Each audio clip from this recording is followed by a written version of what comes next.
All right, fabulous. Welcome back, everyone. This is another episode of Sober Yoga Girl podcast. It's filmed live for our Mindful Life Practice members as part of our big talks on Friday night. And well, Friday mornings for some people, Friday nights for people in my part of the world, which is Asia. So we're going to start with a little grounding technique first. So if you are listening to this podcast while you're like driving the car, you probably shouldn't close your eyes. But if you're listening to it in a safe place where you can close your eyes, let's just start. First, keep your eyes open. And I just want to invite you to look around your space and see if you can come up with 5 things that you can see and just label them. When you've found those 5 things you can see, close the eyes. And now come up with 4 things you can hear. See if you can find 3 things you can feel or touch. Notice 2 things you can smell, and then come up with 1 thing that you can taste. And then just allow the eyes to gently open. Fabulous. So we have Dan Kumar with us here today, and Dan is my psychic intuitive healer. And he and I go live on Instagram every single week, and we answer questions. We do Q&A about anything related to spirituality or purpose or yoga or sobriety or anything that comes up during that time. And today we're going to have a bit of a more focused talk with Dan, conversation around life purpose and intuition. And the reason why I thought this would be a really relevant topic for him is because Dan actually helped me find my life purpose. And I think I intuitively knew what my life purpose was, but having Dan help me arrive at that intuition helped me move forward in my journey with it. So hi, Dan, how are you doing today? I'm doing great. It's a beautiful day. Things feel great. I've had a very full day, actually. I started my day at around 5 in the morning today. But I've gotten a lot done, and I was looking forward to this because I actually did not know what we were going to speak about. And as Alex will tell most of you, she never gives me the question. She never tells me anything because I like speaking from my heart and from my soul, and that whatever comes up in that conversation at that moment is what is supposed to be heard. So I love this conversation that Alex has, or the topics Alex has come up with. And I think Alex's journey for her life purpose, I think I was just there to vocalize it and articulate it for Alex. And when she heard somebody else speak about it, that's what made her awaken and made her follow her path. Her path was already a little ignited by herself by doing certain things like yoga, and also by seeking almost like an intervention or somebody to come in. Though Alex didn't know about me for about, I guess, for 6 months or for a year before that, before she actually met. And when I did meet her and I did speak to Alex, and I spoke to Alex, and if you do a session with me, it's basically, I have a conversation with your soul and I tell you what your soul is trying to tell you in words. And I spoke to Alex, and Alex didn't open up her mouth at all through the session. All she did was had streams of tears coming down her eyes, coming down her face. And that was it until I was done speaking for about 40 minutes, I think. And then Alex was like, oh my God. And I actually thought that whatever I was saying to her had no relevant. And then she said to me, by the way, this is exactly what I want, but nobody knows this. And you can't find this anywhere. I haven't spoken about it. I haven't written about it. I haven't told anybody this. And it's so interesting that you've come up with this, to the extent of, in that first session, we also spoke about Bali. And it was just amazing for Alex to build this community and Alex to build this, tribe, which is, I mean, part of her life's journey, or life's purpose is still a lot more. It's not that this is her only life purpose. And so coming to the topic, which Alex has picked for us today, life journey, our life purpose. So the thing is, with the life purpose, we keep on getting seeds of our life purpose throughout our life. It's more about us saying, hey, that this is the one that I want to water. This is what the purpose is for me.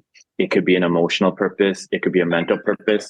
It could also be spiritual purpose. It doesn't necessarily always have to have something that's going to be within the social causes or within helping people. It could be something quite simple. I know that for me, my life purpose showed itself to me many times throughout my life, but I didn't realize it. And it showed up in different ways. It showed up by strangers saying, "Hey, you're so good. It's so easy to speak to you." And that was it.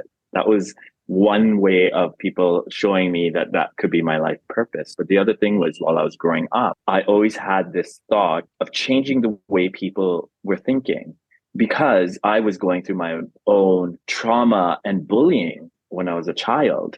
And I was like, I wish I could change the way people think. I wish I could change the way people thought about me. I wish I could change the way people think about everything. And I kept on thinking about that. And I decided that I was going to make movies with fundamental message to them. And I went to film school. I moved to India to pursue a career in Bollywood. I was already in the film industry because my father was a film distributor. But through that journey, my spiritual side woke up. My trip to India wasn't about me making a movie. My trip to India was about awakening the spiritual side. And that spiritual side opened up because that spiritual side was part of the life journey, was part of my life purpose also, was to become spiritual. And because I became spiritual, I also started to see things from a different perspective. And then the next big event that happened. So before, I was just giving readings and telling people about the future, and that was it. And then the biggest catalyst to my life journey or my life purpose was my father. My father passed away. And after he passed away, I became the healer. His death made me into the healer, into this person that can therapeutically speak to people and help people go through their journey and understand where they're going through. So I had very insightful incidences that happened to me to propel me towards my life purpose. And I started to recognize it. I wasn't recognizing it when I was younger. I recognized it right when I was around in my 30s. I didn't have anybody to tell me what my purpose was. I was going to people like astrologers, fortune tellers, tarot card readers, but nobody was really giving me that. I was always feeling empty. I was never getting that right answer. So when you're on that journey for your life purpose, I think what has to happen is it's also really introspective, right? That when we're going through this life journey, that we look at all the areas of our life when we were teens or when we're growing up, to when we're in our 20s, to when we're in our 30s. That life journey, you'll have sparks of what that life journey is. If I use Alex as an example, Alex's life journey is not only to become an entrepreneur or to become a guru or to become this yoga diva.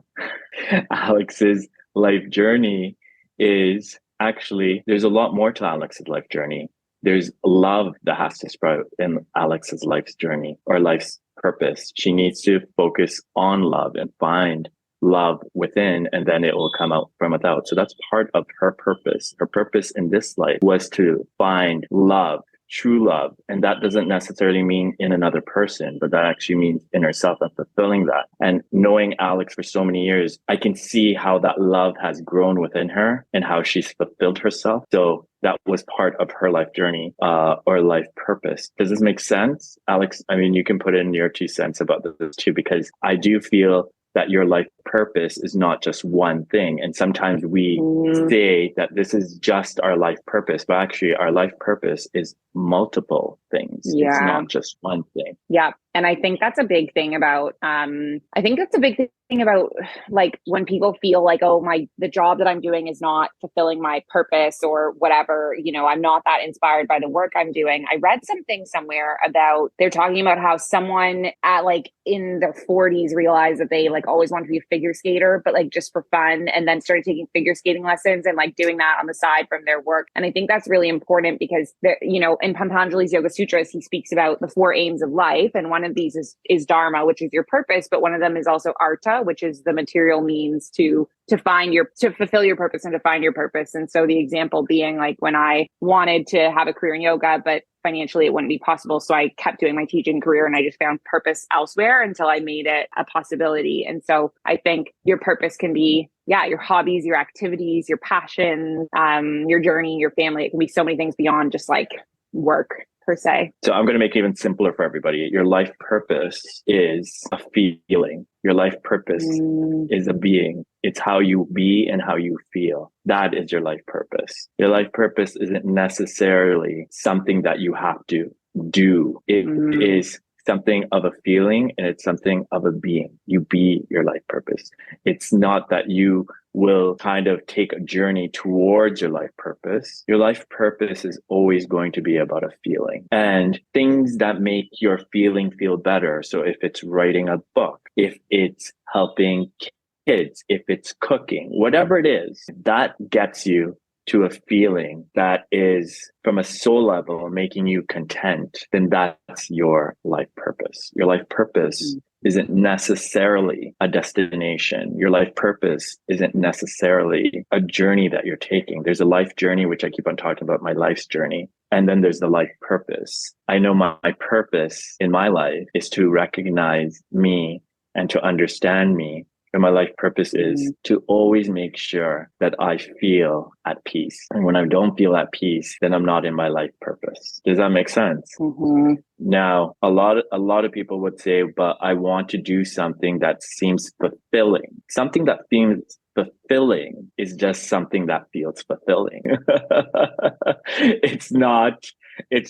It may feel like it's a purpose, but it just feels fulfilling. Your life purpose, again, is singular. It's with you. It's within you. Your purpose is about what your life as a soul, when you come down to say, hey, my purpose in this life is to feel a certain way. And that's the purpose of your life. Your purpose of your life, or what you do outside of that I become the next Mother Teresa or Oprah Winfrey, or I become the candy shop owner, or I become the best baker I can become. That's something that is part of your life journey. And that's one of the hats you will hold, along with being a lover, a teacher, if you're lucky, a mother. But mothering doesn't only mean bearing kids, but mothering also means the empathetic, compassionate, nurturing side of a person. So that could be with another human being, that could be with a pet, that could be with an animal, that could be with anything. So I also feel that when we're on this life path and we're looking for a purpose, sometimes we lose out on the feeling. And if we can get to that feeling, then we are probably at that purpose that we're supposed to be at. Does it make sense, or is it confusing for everybody, for the beautiful women that are here right now? No, it makes sense. Yeah? All right. The interesting thing about a life purpose also is that we keep on hearing this as a statement throughout our life, be it through books, be it through teachers, be it through family members, or be it through ourselves, that we keep on saying, my life's purpose, my life's purpose, my life's purpose. And we're chasing. We're just going all around in a circle. We keep on going around, life purpose, life purpose, life purpose, life purpose. So we're actually affirming that we're only looking or seeking or chasing. And we have to kind of say, hey, hold on. I actually need to do a little bit more deep diving within myself to actually feel my purpose. Because everything that we do, be it whatever you do, you could just be happy blowing balloons, and that could be your life purpose because it makes you feel happy. Again, whatever it is, don't belittle it. Use it, as long as it's not harmful for yourself or harmful for anybody else. Decide on whatever else makes you happy. It could be music, it could be anything, or it could just be something that brings you peace. Now, when we're looking for within our life journey, so I'm going to change it from life purpose to journey. So throughout our life journey, we will wear many hats. We will find many ways, but it's usually the incidences in your life that push you towards that life journey. And every incident that comes into your life is something to move you forward, actually in the right direction. You may say that if somebody passes, or if somebody's sick, or all these other things that really make us fearful right now, how is that part of the right direction? Well, I've spoken about this with Alex a few times too, about that, the fear about things If we take away the fear, we only are fearful because we've been taught to be fearful. We've been taught that death is fearful, or we've been taught that if you don't get what you want, it's very sad. It's not something that's intrinsically in you. If we were a child and we were nurtured and brought up in a way that none of these things will become difficulties for us because we'll look at them differently. Our perspective would have been differently, that we looked at it and said, oh, wow, it's a different journey.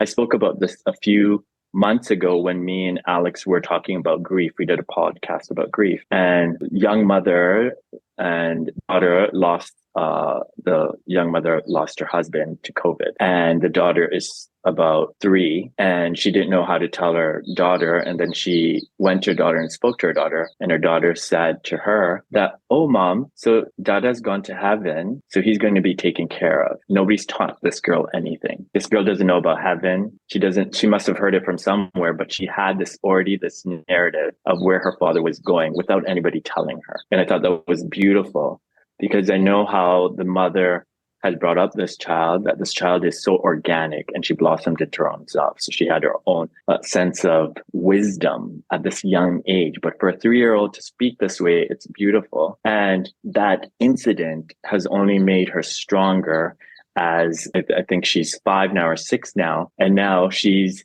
all about bandaging and taking care of these pets that she sees on the streets, feeding them and doing things for them and nurturing them and mothering them and saying, these are my kids, these are my children. That's how she speaks about these animals. And some of the animals have, if they're really sick or they pass or anything, she deals with it so beautifully. But does that mean her life purpose is to become a veterinarian? Not necessarily, but it does mean that her life purpose is to be a nurturer and to nurture not only herself, because she nurtured herself to understand what was going on. Does this make sense? Or did I lose everybody? Yeah. Okay. Yeah. So Alex, did you want to ask something specific about life purpose? I wanted to ask what signs can you sense from your intuition to know what path to take? So there's 2 things here, right? Because a lot of us have to identify that it's our intuition and not our conscious mind or our ego or our logic that's making us do these things. So our intuition will always give you a sensory type of yes, if that makes sense. Your intuition is not a thought, it's a feeling. Again, it gives you intuition can show up as, I think it's called goose flesh, when your hair sticks up sometimes. Does anybody sometimes that happens? Or you also get a warmness within your chest. That's also your intuition. Sometimes when you feel butterflies, that's also your intuition. So you have to kind of recognize what your intuition for you means. Everybody's intuition works differently, which is something that most people don't speak about, that everybody's intuition does not work the same way. So my intuition works in such a way that I actually get a flash of what's happening. So if I'm sitting with a client and I have to think about their future or something, I get flashes. And the flashes are in like milliseconds that happen to me. But that's my intuition speaking. Does that make sense? So yeah. Somebody else could have sweaty palms when their intuition's speaking to them.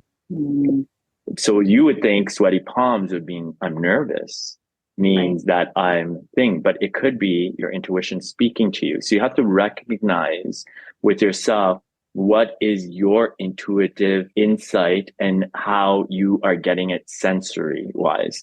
So even if you're feeling it like cramps, sometimes you may not be on your monthly cycle, but you feel a cramp. Also, that could be your intuition. Your intuition will always tell you a yes. Your intuition's also connected to your soul. Your soul and your heart and your intuition will never tell you a no, but they'll always give you a new perspective. They'll give you a new perspective. It will also tell you a yes, but it's only your logical mind and your conscious mind that will always tell you a no. And that is something that keeps on happening to a lot of us, is that this will also tell us that no, you won't be, you shouldn't, don't. But the intuition and your soul and your heart will always give you an option or always say yes. and we'll always have that kind of sensory reaction. Alex, do you feel like your intuition shows up in what? Tell us how your intuition shows up, because I guess your intuition also shows up very differently than it would with me. Because my intuition shows up as, and if you guys want to know what I'm talking about, a flash, if you ever watched that show called Wednesday, the Addams Family show, which there's a new show with Wednesday, the daughter. But anyway, she goes through, like, she gets a flash of a premonition. It kind of is like that for me, where I keep on getting flashes. So that's my intuition speaking to me. And I only use my intuition when I'm with a client. I do not use my intuition in my everyday life, by the way. In my everyday life, I just allow things to happen. And then I take myself through whatever it's going through. I don't use my intuition in my everyday life. I only use my intuition when I'm practicing with a client or doing healings. I do not use intuition in my everyday. I do not also foresee or look into the future for myself either. If I get a premonition, that's different, but otherwise I don't allow myself. I actually make it a conscious effort of just saying, hey, let me be in the now and figure it out, because that's what works best for me. And it's taken me a good 2 decades to understand that, but I got it. And I recognize it. But your intuition will always show up as something that's sensory. And so, yeah, Alex, do you understand what your intuition is? Yeah, I get my intuition in usually like sensations, like feelings in the body, like just like gut feelings. And I think I'm pretty strong in following my intuition before it gets to a point of like making me like physically ill. But I have had times in the past where it has literally made me physically ill when I'm not following my intuition. Like I can think of one time in my life where I like actually got really sick. But most of the time I will listen to it before it gets so strong. But for me, it's like gut feelings. I feel my whole body feels unwell, which I think is like when I'm not following my intuition. And so I think it's like a real manifestation of, or not a manifestation, but a different way to understand like the mental health issues that I experienced when I was younger. It was like really my intuition telling me like, this isn't working for you. Like this food is not working for you. This lifestyle is not working for you. This job is not working for you. Like this environment is not working for you. And it was like all these things. It was like sending me messages in other ways, And so that's how I come to understand it. So I like to tell you guys to get to your intuition also, that when you're in a moment of silence, your intuition will speak to you even more. So your mind, body, soul is in silence. And in that stillness is when the intuition will speak even louder to you, and you'll feel these things. It's all about feelings today, huh? But you will feel your intuition. It's not going to be a voice. It's not going to be a yes or no. It's going to be a feeling again. And you will also, which is a great segue, is that if you do have a pet, sometimes your pet's your intuition. And your pet will come to you, especially when you have a special or you have some sort of question that you're dealing with, that if the pet shows up at that time, that also is a sign, or your intuitive side saying, hey, you're not recognizing the intuition. I'm bringing someone to you to have you recognize it. The other way that we've all been seeing this, and I think every one of us have seen this, where we see triple numbers or quadruple numbers, or we see 5 numbers, or we see double numbers. This is also part of that intuition, because we're not recognizing that our intuition is speaking to us. So now we're getting the visual stimulation of our intuition speaking to us. Does that make sense? Yeah. So your intuition will come in so many ways, in so many formats. So it's not only something that you're going to get from within. It's also when we are in that chaotic sense where our minds are going on, our bodies functioning at the same time, and everything's happening at the same time, that we can't get to that place of stillness. Something else will show us intuitively our way forward. And now I'm going to tell you guys something which most people probably are Googling. And I think this is great insight right now, is when you see a 777, a 111, a 222, a 333, it's an answer to the thing you were just thinking about. It's an answer to what you're thinking about. And suppose you're in a conversation with whoever, a friend or whatever, and you look at your watch and it's 1112, and you missed the one, or you didn't get the triple one, or you didn't get the quadruple numbers, it means that whatever you were thinking or talking about needs a new perspective to get to the right perspective. So now when you see the numbers, this is what it means. The other thing is when you see the numbers intuitively, this also tells you that a lot of change is happening. So if you saw triple one while you're discussing something about work related, it means some great change is coming from work. Or if you're talking about love, same thing. Each number represents intuitive power. So it could be love, it could be abundance, could be success, could be balance, could be, I mean, if I take you guys through the numbers, there's only 9 numbers. No, there's 10 numbers. There's 0 also, right? So if you're seeing 1, it usually means success. If you're seeing 2, it means double abundance. If you mean 3, it's spiritually aligned. If you see 4, it means that things are coming into balance, meaning your professional and personal sides coming into balance. Your divine masculine, divine feminine is coming into balance.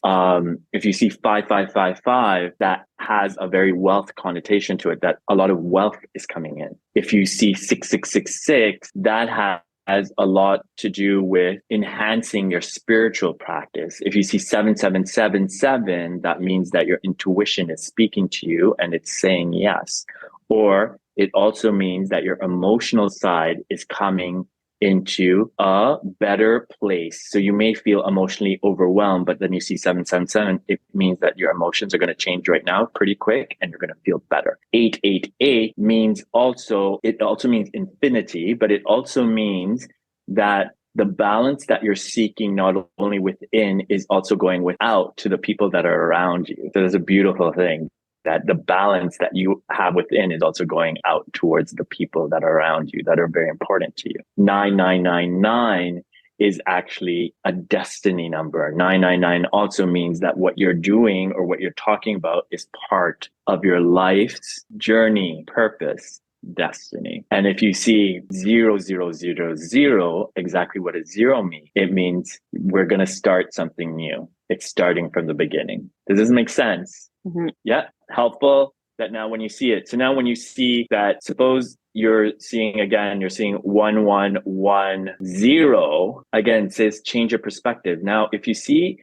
it's less than if it was 1111 and you see 1110, that means that perspective that you have is a perspective that you used to have. And if it's a 1 number above, then that means it's a perspective that you need to change that is not there already. Cool? Mm-hmm. Hope this is insightful.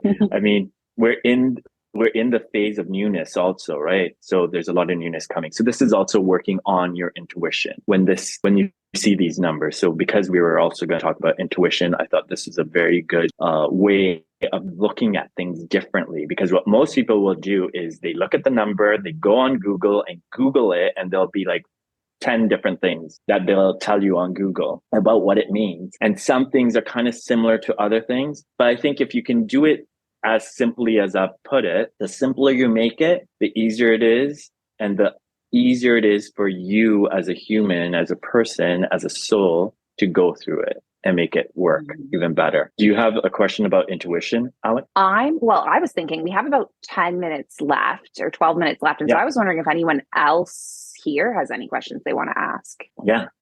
Actually, I do. The numbers was really interesting, Dan, because like I focus on numbers 111. I always thought was someone from the past, like my grandmother. And I don't know where, I know years ago, someone had mentioned that to me. So do you have any insight of that part? Like, have you Your grandmother will show up to you as a smell. Your grandmother shows up as a smell to you, actually. So I don't know if you're understanding this, but there's a certain scent that your grandmother has that sometimes you smell it. That's because she's saying she's around. 11111. So the numbers all have to do with what you're going through at that moment. They don't have anything to do with anyone else, is what I'm going to say to you. Yeah? Okay. Yeah. And then you understood the thing about pets too, as pets are also part of our intuition, because they also have, that 7th sense or 8th sense or 9th sense. and they're always going to say something to you which is relevant within that. Even if you notice when you are upset, that pet will automatically come to you and they will nurture you and comfort you to actually tell you that, listen, you have love. Love is here. Yeah, absolutely. I agree with you. I've experienced with not all of them, but a couple of my dogs before I even get to the point of, if I'm upset, of even my like inside, I can feel it before it shows on the outside. And my dog, there's a couple of my dogs that have picked that up, and like they're very intuitive to me. Like those are my heart dogs. I also feel that we will always go through life and we'll meet many people on our journey and they'll all have their interpretation of things. Just like I'm giving you my interpretation. My interpretation is one interpretation, but if it resonates with you, then it also helps you kind of dissect things, because I think this is the easiest way for you to understand how to make everything from your intuitive self and from a life purpose to happen for you the way that you need it to happen. And most people go through life and at 40 or 50 or even at 60 say, hey, I never knew what my life purpose is. But actually, you've always had that with you, because your life journey or what you're supposed to do next, that's always there. There's some sort of underlining thing that is what your essence of life is. So I've grown up wanting to change the way people think. And now I do it through readings and healings. And it's so fulfilling. And that I know every time that I do a session that my ancestors or my family or my gods or my soul are all around me and are very happy. And I feel the validation from them. I don't necessarily have to get it from my person I'm working with at that moment. I feel it from them. I feel that energy and I feel a sense of warmth. Actually, I actually get this. You know how they say you get that warm, fuzzy feeling? I get that warm, fuzzy feeling at least 8 times in a day, and it's great. Saying that, I also have my, let's say, irritable bowel syndrome, where I also get a little, off on things, or things bother me, or like the electricity goes off, or I blow a fuse, or I break a glass and stuff like that. So I don't look at the silver lining to everything. I just be in the moment and say, okay, well, this is part of this moment right now. I was supposed to break the glass. I was supposed to cut my finger. Must be something that I'm not paying attention to, which is basically I wasn't paying attention. So I won't even analyze it to another realm and say like, oh, I cut my finger, so this actually means this, and the blood that dropped down means this. Like I don't even go into that, because it's like, why am I creating a narrative? Unless I'm making a story and I'm making a script, then I would. But otherwise, like, I got to keep it simple. The simpler you keep it, the easier it is when it comes to your life purpose, your intuition, your life, your soul, your feelings. The simpler it is, the better it is. And you will feel that extra energy. Even right now, there must be more questions, but I'm just going to put this in really quickly. The next few months, you're going to feel so many new things that will erupt emotionally, mentally, and in that physical world too, that will come to you in such a brilliantly beautiful way that you're going to feel at awe. And when that awe happens, you're going to be like, okay, I knew what he was talking about. All right. Any other questions? Yeah, I have a question, if that's okay. Yeah. So this is Mia. Yes, Mia. Sorry, I can't do my video because I'm outside. But I always thought that intuition was an internal function of your internal.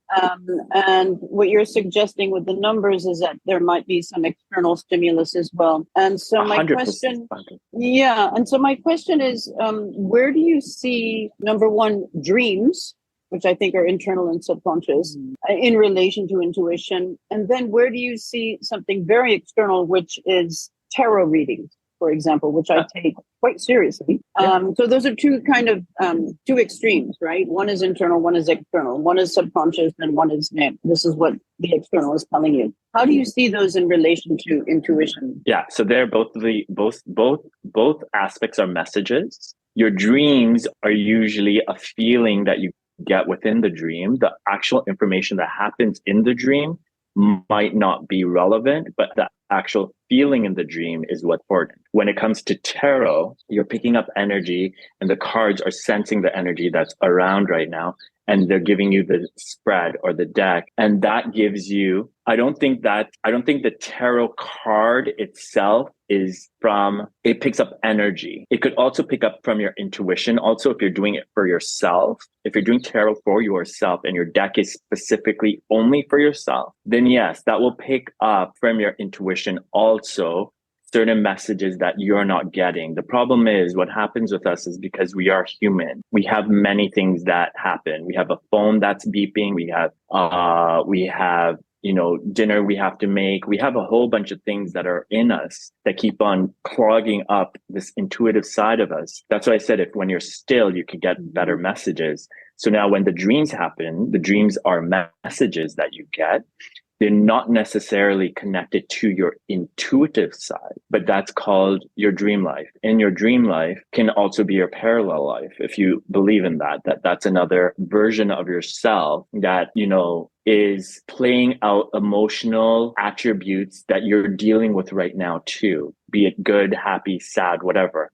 And it shows up in your dreams. Some people get premonition, or what they think is a dream is actually a premonition, where they actually foresee something that's going to happen within their own life, which could be a birthday, an accident, could be anything, but that's a premonition, which is very different from a dream. I think within dreams, it's more about your feelings and what you're feeling right now. Like I was having a dream about, I think the dream yesterday was about something about cookies, and I was at a bakery and the cookie was getting made. And then I kind of went through the glass to grab the cookie. And then the person hit my hand. And when I looked up, it was my grandmother. And then I was like, oh, I didn't know you had a bakery. And then the person's like, no, this is my bakery always. But I'm like, but it's me. And she's like, but who are you?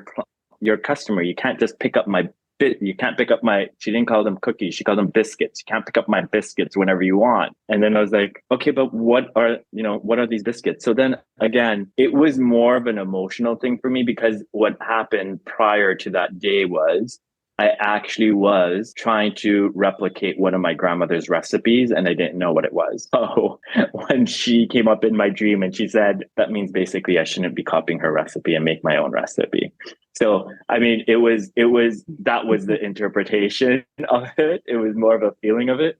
But Mia, as your question, that when it comes to dreams, I think your dreams are basically dictating what you're feeling at that moment. When you have a premonition, that is connected to your intuition and it's the foresight of the future.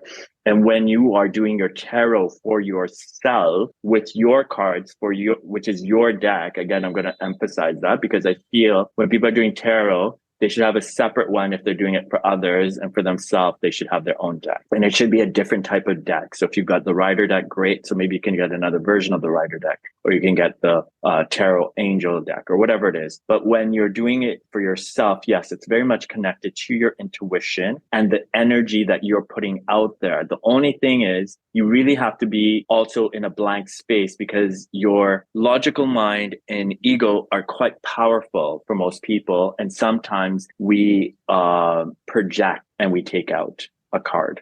So you have to be very careful about that. Does that make sense, Mia, or was it confusing? Well, this is the thing. How do you control the rational mind to the point where you let the intuition come through? That's what I'm not clear on. Silence, Mia. You've got to come to a place of silence where your mind and your heart and your body is not going through anything, and you're at a blank state. When you're at that blank state, it's the best time for you, where you're not emotionally hurt, where you're not mentally stressed. What happens with a lot of people is when they're upset or they're mentally going through something, then they take out that deck and then they read it. No, come to a place where you are at stillness and you've done something. Either you've done some breath work or some meditation, or you've done something to get yourself in your balance, then ask the question. Then when you ask the questions, it's going to be exactly what you wanted to hear. And it is going to be, and when I say exactly what you wanted to hear, for what you need to get done and how you need to get done. Does that make more sense? Sort of. I mean, I don't do my own tarot. My daughter does it for me. And it's really interesting because she knows me so well So sometimes I think that she's speaking to my life as she would, right? So I don't know how objective she is, but Yeah. there's usually a message there. Yeah, there's usually a message there. But what I will say again is there's a rule within tarot and within anything psychic that you never do it for your family member or anybody that you love, because it's hard for you to take out the emotional aspect or any other preconceived notion out of you when it comes to a loved one. It's hard for you to be blank for that loved one because you have so many layers connected. So especially if you're saying it's your daughter, you've got your umbilical cord that's connected to her. There's a lot of light going back and forth. There's lots of things transitioning. So if you get that tarot from, and yes, a lot of the things she says does make practical sense and does work out. But ideally, what I would say for you, Mia, is actually get a deck for yourself. And I would tell you to do it the way I've just said, that go through something meditative before you read it for yourself. And then when you ask your questions, see what you get. What you could do also is while you're in this process, maybe you don't know how to read the cards, is study the cards if you want, or you could just ask your daughter to look at the cards and tell you what the card means. Okay. Right. Thank you. That was really interesting. Yeah. Does that make sense? Because what happens when we do it for a loved one, so I've never have done a session for my family member, and I broke my rule, and I did it recently for my sister. And the reason why I did it for my sister was my sister went through 3 miscarriages back to back. She was at the most bottom of her barrel, and she's like, you do this for everybody else. Can you just do it for me? I need you. And I was like, okay, you know what? I have to put aside everything and go into this without looking at her as my sister and look at her as a stranger and not put up anything. And if I see anything which is off for me, I still tell her. I told her whatever I had to tell her, and I told her exactly. I did not censor. I spoke the truth and I said it the way it was.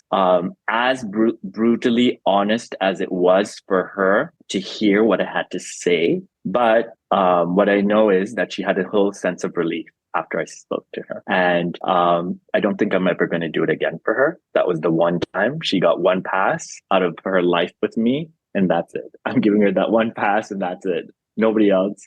No one else gets it. I also don't do it if I'm dating somebody. I will not do it for them also. It's part of the rules. But I think everybody has their own rules, and you've got to go from what you feel. But again, Mia, I would recommend that you get a deck that you really feel. Go to a place that has a whole bunch of decks and touch them. Feel which deck really works for you and take that. And anybody else out there, if you feel like you also want to get a little help from your intuition, cards always work. Your intuition will speak through the cards too if you go to that place of blank when you ask your questions. So you aren't emotionally, mentally, physically in any way, and you're just in stillness. And then when you ask the questions, you'll get the right answer for yourself. Try it. And then maybe we can congregate again after a month and see what's happened, if anybody did get a deck and how did it go.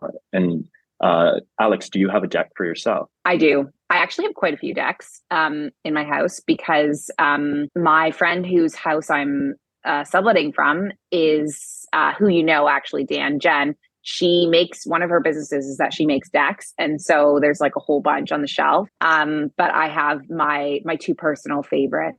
I have one was gifted to me by a coach, and then one was one that I bought. And yeah. Okay, well, maybe you need to make a deck so everybody can get a deck from you. It's a great idea. I think we've talked about this before. I have so many projects though.